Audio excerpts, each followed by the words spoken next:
No. Got some lessons from a pretty clinical footy team who were slow out of the blocks to start the game and made us pay.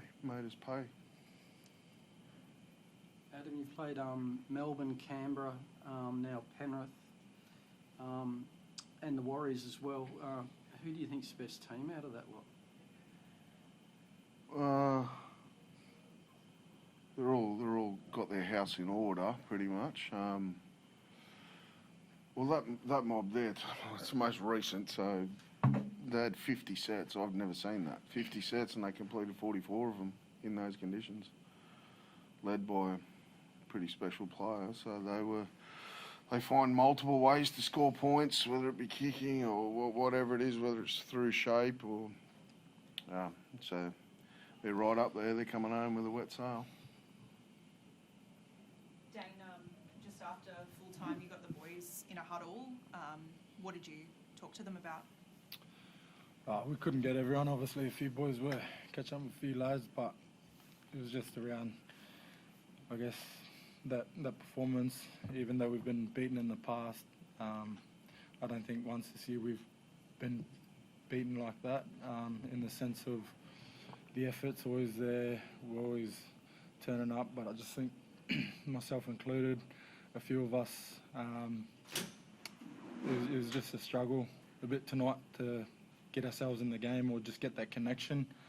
And that's it. When you got a bunch of individuals out there, it's pretty hard to win. So I think just coming together, like we spoke about, there was a few boys that had good performances. I thought, when Frizz and Matty Croker come on the field, they had a big impact and changed the momentum our way a little bit. But if there's too many people, I guess, making errors or just giving penalties or missing tackles, then it's always going to be hard for them. So we just need to come together as a group, and that's all that was, just sticking together. And you mentioned there, a bit of a, I guess, rattle of confidence, knowing how strong Penrith have been. Was there a sense of that amongst the boys before the kickoff, or was it, after those quick tries at the beginning that it started to, I guess, slip? Or?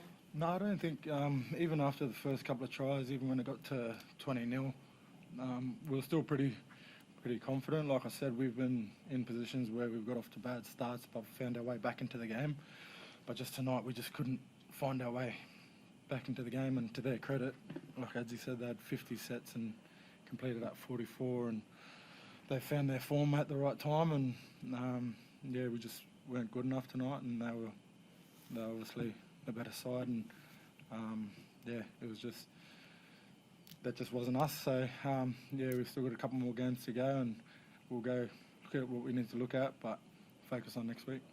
Adam, what do you say to the boys from here? Of course, knowing there's travel for next week, what's kind of top of your list in how you're going to try and perk them up ahead of next round? We can't feel sorry for ourselves for too long. We need to get our lessons out of it, whether it be individuals, how they prepped or how they were approached the game. As I said, we were slow out of the blocks at the start, but we've got an obligation, regardless of whether you can make finals or whatever it is. You've got an obligation to come in and perform every week, and we fell short tonight, there's no doubt. So pick ourselves up and get on with it.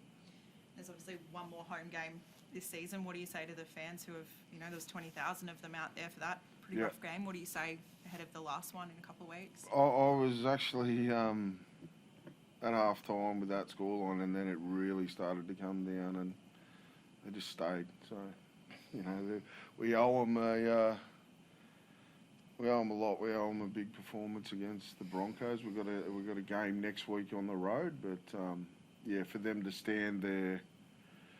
And I agree with Gags. We've lost plenty of games, no doubt, clearly, but not in that fashion. And for them to still hang till the end, we do definitely owe them one. Adam, a tough night, but how do you think Jacob went? I said to Jake after the game, well, he didn't let the scoreline or the way that the game was going sort of dictate. took the game on a little bit, tried a couple of things, poked his nose through the line. I thought he kicked with the conditions. I thought he kicked the ball well. We're obviously deep in yardage. They weren't letting us out much. So I'd definitely give him a pass mark for his first game for us, yeah. I know Brian Coe ended up scoring, but you had about 18, 19 tackles in a row defending your line there. Do you still kind of find positives out of those little moments in games? Yeah, there's no doubt there'll be parts of this game, like we're doing the press conference on the whole game here, but there'll be heaps there that I'll be able to pick out, you know, tonight and tomorrow and over the weekend to show that we've still got some DNA in us. But unfortunately with that, there'll be plenty that we fell short on, and some of it will be young men that probably didn't think that they were going to play as many games that they've played, but we've got to learn fast. And it'll hold them in good stead down the track. One day we won't remember the scoreline from tonight, but unfortunately for the next week or so, we will. Speaking of young guys, Jermaine McEwen, how far has he come along this year? Yeah, he's a player. I know that, I don't know if you do a swan dive when you're getting beat by 30, but he's a young bloke going after the game. And,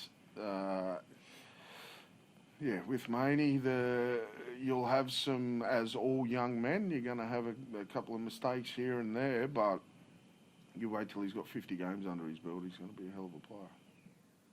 Dane, can you see Penrith winning it again on what you saw tonight? Well, obviously, they've proven in the past they got the ability to do it.